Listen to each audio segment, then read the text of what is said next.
مشاهدي قناة الحرة وموقع الحرة.com، أنا توفيق جبران أحييكم من استديوهاتنا بواشنطن، وأقدم لكم آي تك مع العديد من الأخبار والتقارير والضيوف، كلها في مجال تقنية المعلومات والاتصالات.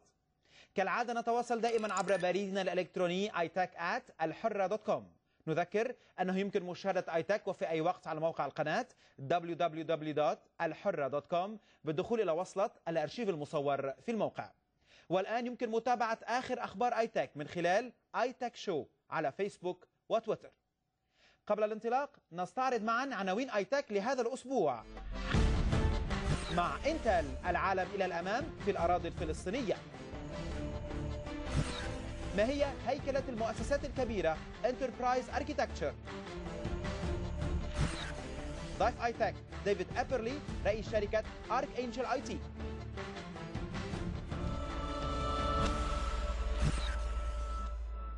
وقعت مؤسسة محمد بن راشد المكتوم اتفاقية تعاون مع شركة انتل العالمية لإطلاق برنامج العالم إلى الأمام في الأراضي الفلسطينية، والذي يمثل مرحلة جديدة من الشراكة بين المؤسستين في مجال نشر المعرفة وتمكين المعلمين من التعامل باحترافية مع تكنولوجيا المعلومات المتطورة.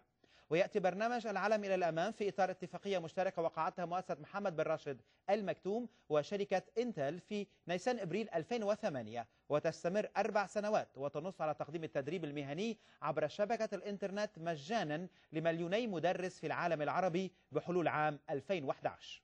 وتسعى المؤسسة من خلال مشاركتها في هذا البرنامج إلى توفير وسائل الدعم الممكنة للمعلمين حتى يقوموا بدورهم في إعداد الشباب الفلسطيني لتحمل مسؤوليات المستقبل. يساهم برنامج العالم إلى الأمام التي تقدمه انتل في الأراضي الفلسطينية بتوسيع نطاق برنامج انتل للتعليم إلى جميع أنحاء البلدان العربية، لتشمل المدرسين والمحاضرين ومديري المدارس والمسؤولين في الوزارات، والذين سيتمكنون من الحصول على وحدات التدريب المهني ومواد المناهج الدراسية وغيرها من الموارد التي تضيف لمهارات الطلاب والمدرسين. وسيشمل التدريب كل من الجزائر والبحرين ومصر والعراق والأردن والكويت ولبنان وليبيا والمغرب وعمان وقطر والمملكة العربية السعودية وتونس ودولة الإمارات العربية المتحدة واليمن. على هامش فعاليات المنتدى الاقتصادي العالمي حول الشرق الأوسط الذي عقد بمنطقة البحر الميت في الأردن، تم توقيع الاتفاق بين انتل والأراضي الفلسطينية. كاميرا آي تك كانت هناك ونقلت هذا التقرير. العالم نحو الأمام، شعار ترفعه شركة انتل للنهوض بقطاع التعليم في بلدان العالم الأكثر فقرا. مبادرة رائدة غطت حتى الآن 50 بلدا حول العالم بكلفة تزيد على $1,000,000,000 لتأهيل نحو 1,000,000 معلم ومعلمة في مراحل دراسية مختلفة. المحطة التالية للمبادرة كانت في فلسطين، وتهدف إلى تأهيل 10,000 مدرس فلسطيني خلال السنوات الثلاثة القادمة. مشروع انتل يأتي ضمن الخطة الخمسية لوزارة التربية والتعليم، اللي هو عنوانها تحسين نوعية التعليم. وطبعا هاي الخطة تحتوي على برامج مختلفة، سواء كانت من أجل تقييم المنهاج الفلسطيني أو من أجل النظر في إعداد المعلمين وتدريبهم، أو في استخدام التكنولوجيا في التعليم من أجل تحسين نوعية التعليم. المبادرة التي أعلن عنها على هامش فعاليات المنتدى الاقتصادي العالمي في البحر الميت في الأردن هي جزء من سلسلة مبادرات مماثلة تقودها انتل في 16 بلدا عربيا، وتهدف إلى تأهيل أكثر من 2,000,000 مدرب عربي في مجال تقنيات الحاسوب وبكلفة تزيد على $5,000,000. المبادرة باختصار بتدور حول تدريب المدرسين. الهدف من خلال الاتفاقية اللي تمت النهاردة هو تدريب 10,000 مدرس فلسطيني في خلال ال3 سنوات القادمة على إدخال تكنولوجيا الاتصالات والمعلومات في العملية التعليمية وفي الفصل المدرسي. المدرس بيتدرب على الطرق التربوية وكذلك طرق استخدام الكمبيوتر داخل الفصل المدرسي، والهدف هو النهوض بالعملية التعليمية. أما آلية التنفيذ فتقوم على تزويد المدرسين والعاملين في الجهات التعليمية كافة بالمهارات والأدوات والمناهج الدراسية، بما يخدم الارتقاء بمستوى التعليم، إلى جانب إطلاق النسخة الفلسطينية من معرض انتل للعلوم والهندسة وتبني الموهوبين والمخترعين.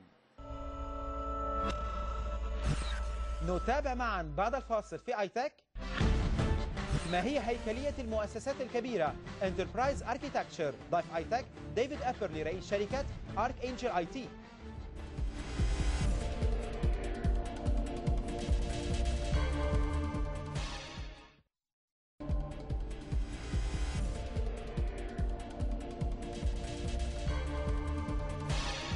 نعود إليكم مشاهدي ايتك عبر قناة الحرة بعد هذا الفاصل، ونتابع معا الآن ما هي هيكلية المؤسسات الكبيرة انتربرايز اركيتكتشر. ضيف ايتك ديفيد أبرلي رئيس شركة ارك انجل اي تي.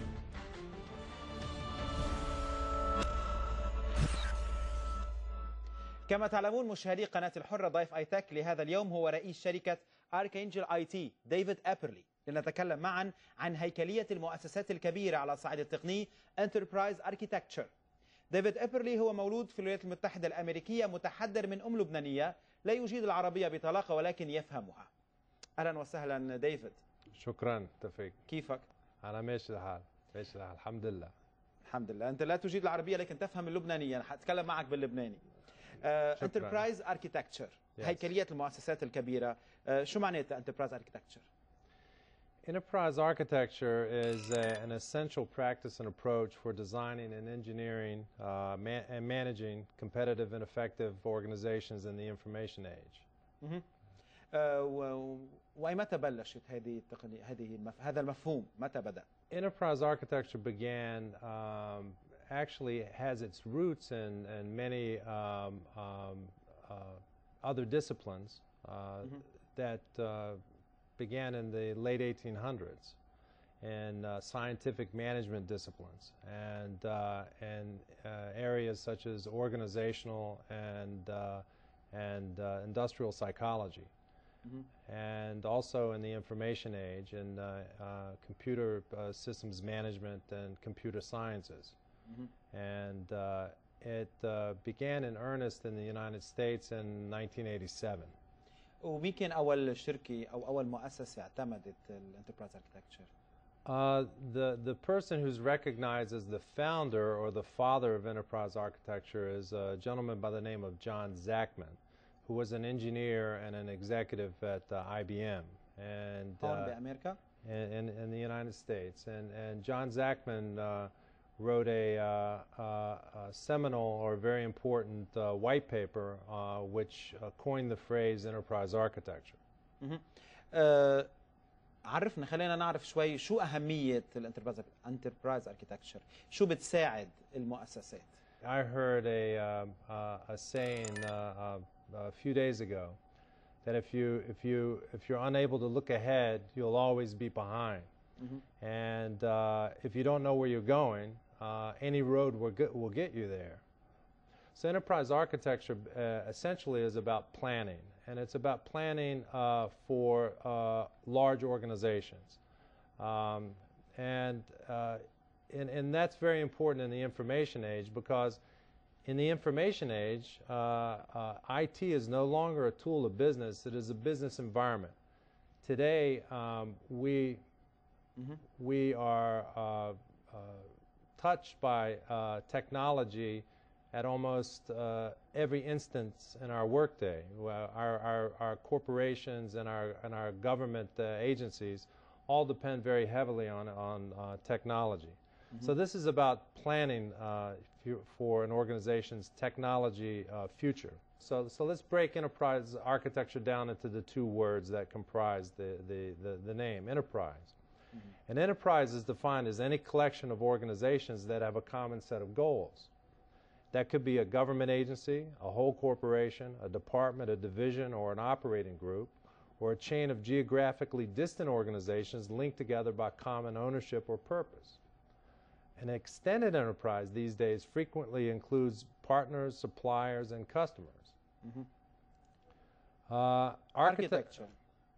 Architecture is defined as the fundamental organization of a system, embodied in its components, their relationships to each other, and to the environment, and the principles governing its design and evolution. And that's a ISO IAC 42010 2007 definition. And it also, the open group describes enterprise and architecture as a formal description of a system or a detailed plan of a system at a component level to guide its implementation. طب بدي اسال سؤال مباشر، كيف شو هي الفوائد؟ كيف تستفيد الشركات فعليا من الانتربرايز اركيتكتشر؟ Very simply, enterprise architecture documents and categorizes an organization's component parts. Now, those component parts might be its mission, goals, and strategies at a very high level, the people and organization itself, business processes, the locations that comprise the organization, timing and schedules, data and information, and systems and technology. And it organizes them into a hierarchical view or hierarchical views using an EA framework. So at the top level, we understand what the mission, goals, and strategies are for the organization. Then we understand and we document the organization itself, the structure of the organization, the people, the workforce, and the locations at which they work, or the locations at which business processes or operations occur. This pyramid is basically represents, it's a conceptual representation of an EA framework. So this is the kind of thought process that enterprise architects go through in order to categorize and understand an organization at its very component level.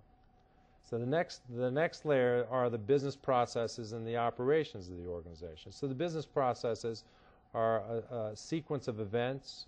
They could be human events, human initiated events, or automated events that are designed to accomplish a goal. And the next layer are the systems and the applications. After that, you have data and information. This is followed by or underpinned by technology and networks. وبيبتدوا من تحت لفوق. From the bottom to the top. And then now what enterprise architecture does, it relates all of these components from the top to the bottom, and it understands their relationships and dependencies.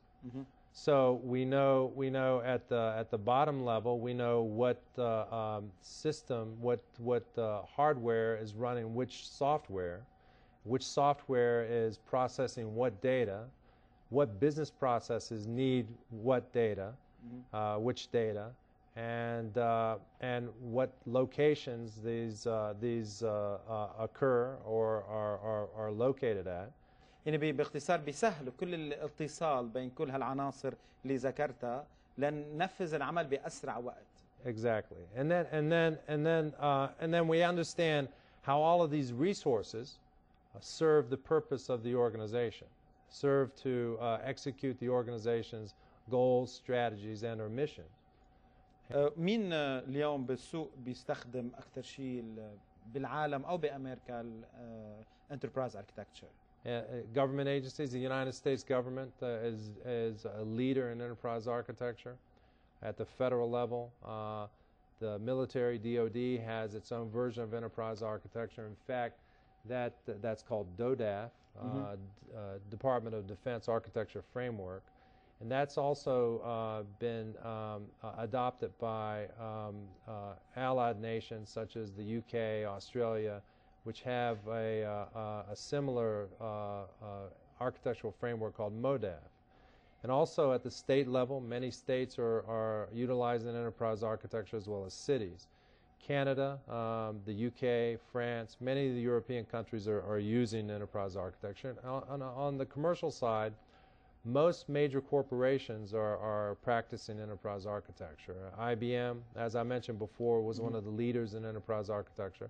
But some of the big supply chain companies like UPS and FedEx, as well as manufacturing companies like Volkswagen and Toyota, all of the leading edge corporations, I think invariably are using enterprise architecture. You'll find. يعني enterprise architecture لها فضل كتير كبير بنجاح هول الشركات. It's very important. It's almost an essential practice for large, complex organizations. نوصل لعندكم لشركتك اللي أنت رئيس شركة Archangel IT. Yes. هل عملكم هو فقط enterprise architecture؟ We focus primarily on enterprise architecture, but also on IT and business consulting. شو بتعملوا بالشركة؟ Well, we consult to our clients. Again, our clients consist of government and industry to help them utilize enterprise architecture, to help them get their programs going in enterprise architecture, and operate their programs. وانتم بتشغلوا لهم البروجرامز البرامج؟ Yes. يعني بتشغلوهم عندهم ولا عندكم؟ Usually the work occurs at the customer site. بتبعتوا ناس من عندكم على Yes. So the enterprise architect typically serves as a go-between between the business element of the organization and the IT part of the organization. Traditionally, there's been a difficulty and communication between IT, between technology and the business side of most companies or government agencies. The enterprise architect seeks to bridge that gap and to help business understand what the possibilities are with technology. And also the enterprise architect tries to, one of the most, we might want to talk about the fundamental core concepts of enterprise architecture. تفضل.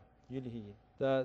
The core precept or concept is that we document and understand an organization's current state. That's called the as-is architecture.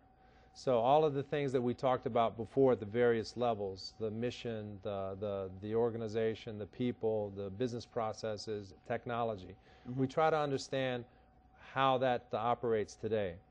Then we try to understand, then we develop a target architecture, which is a desired state for the organization in the future.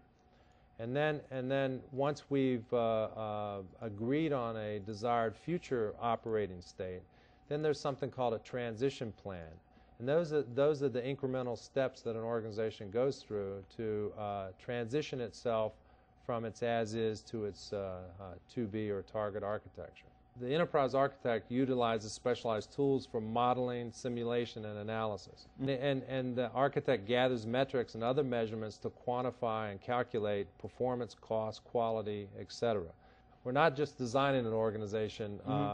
We're designing the organization based on facts. And those facts are gathered through the collection of metrics and through the analysis of metrics. And usually around performance, cost, and quality. And enterprise architecture answers questions about things such as the organization, its data, systems, and processes, to understand gaps in performance, redundancies, inefficiencies, availability of systems, interoperability of systems, openness of systems. Openness means how well systems are able to talk to each other, and as well as interoperability, and security. في عندي سؤال. إذا شركة موجودة اليوم بالسوق Yes. بدها تبلش تعتمد enterprise architecture. Right. شو لازم يكون عندها؟ Usually the first steps for the enterprise architect in an organization is to educate the organization about enterprise architecture and what are its benefits. Because EA is only effective if it succeeds in gaining the cooperation of the business owners of the organization, the stakeholders as they're called, and also the IT folks in the organization. And usually the organization or the team selects an approach, a framework, and there are many popular frameworks to choose from. One is TOGAF. It's an international framework. There are U.S. government-specific frameworks, as I mentioned earlier, with DODAF. So they choose a framework, and also they choose a process by which they're going to document and develop their enterprise architecture. And they typically buy tools. As I mentioned earlier, شو هي tools؟ well, there are a number of specialized tools in the market to do modeling and also analytics. And my company is partnered with a company, a very leading-edge tool company out of Australia called Evolution. And we use their tool, which is called Abacus. يعني أنتم بتقدموا هذه التول للشركات اللي عم تشتغلوا لها. Yeah, we do. But we also work on other tools, but we really like that tool. قد إيه لكم وقت بالسوق عم تشتغلوا؟ Well, we've been in business for About 4 years. Personally, I've been in this business for about 20 years. 20 سنة. So, and we have a very senior staff of consultants, so we have a lot of years of experience. وانتم موجودين بولاية فيرجينيا. Yeah, we're located in the Washington D.C. metropolitan area in Virginia. وعندكم زبائنكم موجودين بأمريكا؟ يعني اللي بتشتغلوا معهم بالشركات اللي بتشتغلوا معهم. Yes. We have clients in the United States and actually in Europe. بأوروبا كمان. Yes. طب لمعلومات أكثر عن Enterprise Architecture منك بنحب نعرض الإيميل تبعك إذا بيحبوا ناس يسألوك أسئلة. شو هو الإيميل أدرس مشان إذا بيتصلوا فيك؟ info@archangelit.com. That's info@archangel ARCHANGELIT.com.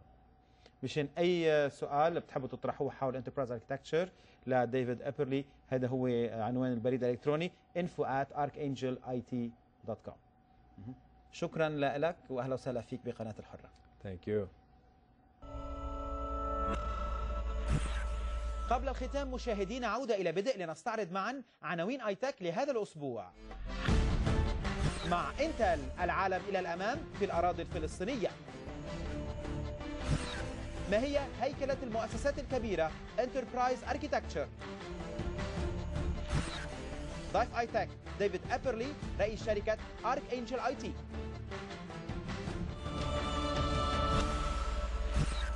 إلى هنا مشاهدي قناة الحرة نأتي إلى نهاية آيتك لهذا الأسبوع. قبل الختام نذكر بأنه لا أي اقتراح أو أي خبر أو أي جديد أو موقع تودون أن نعرضه في آيتك أرسلوا لنا على عنوان بريدنا الإلكتروني aitek@alhurra.com.